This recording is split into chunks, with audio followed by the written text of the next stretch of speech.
Hi, so I'm back with the coloring tutorial for the Book 10 Wings of Fire, Darkness of Dragons. I'm here with my crayons.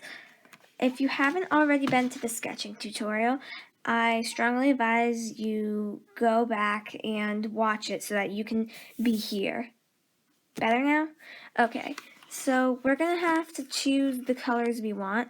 I'm gonna look, like I said, I like to look at the cover and decide. So now I see shades of dark yellow, and like bright yellow. So I'm gonna go back here and take out the crayons I want to start with. Don't get out all your colors yet because then it might just get mixed up.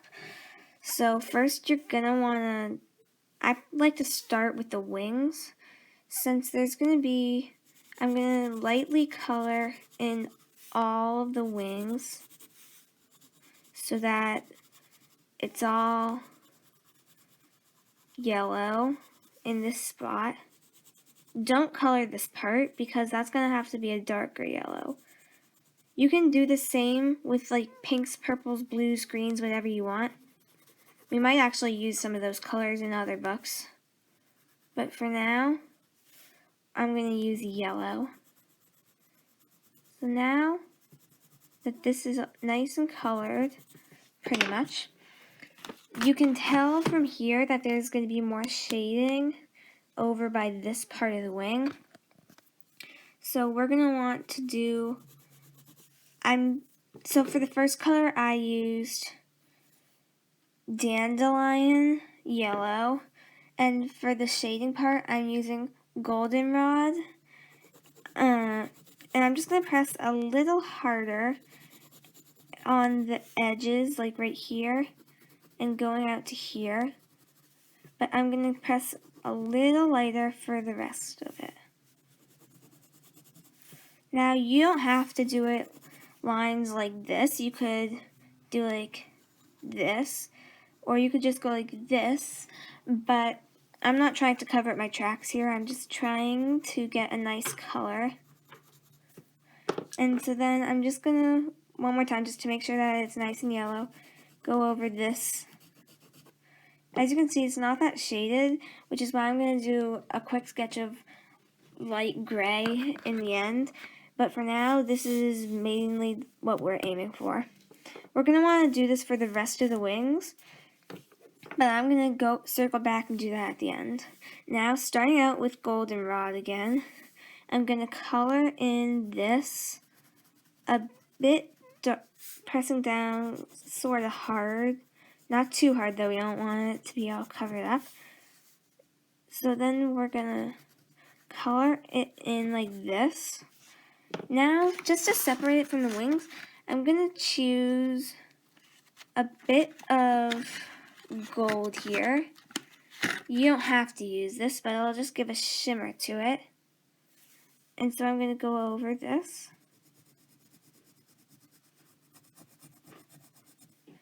And so it's a little darker and stands out more. Now, we're going to want to do that for the rest of these too. Like I said, I'm going to circle back to it in the end. Now for these, I did those really quick and they could be less sloppy, so you don't want them to look like unfinished. So you might want to do those ever so like not too small, but I just did them like this. Now I'm going to take raw sienna, and I'm just going to go over it ever so lightly just to get a darkish color to it.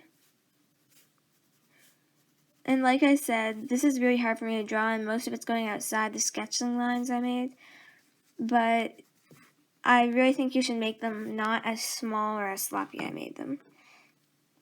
Now we're going to circle back to the dandelion, and we're just going to go over it once, like this.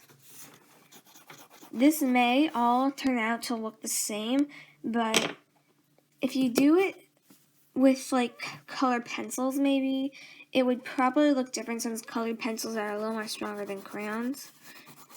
And again, we're just going to take the goldenrod and go over it. We're going to be using a lot of these two colors because they seem to be the best colors for the book cover.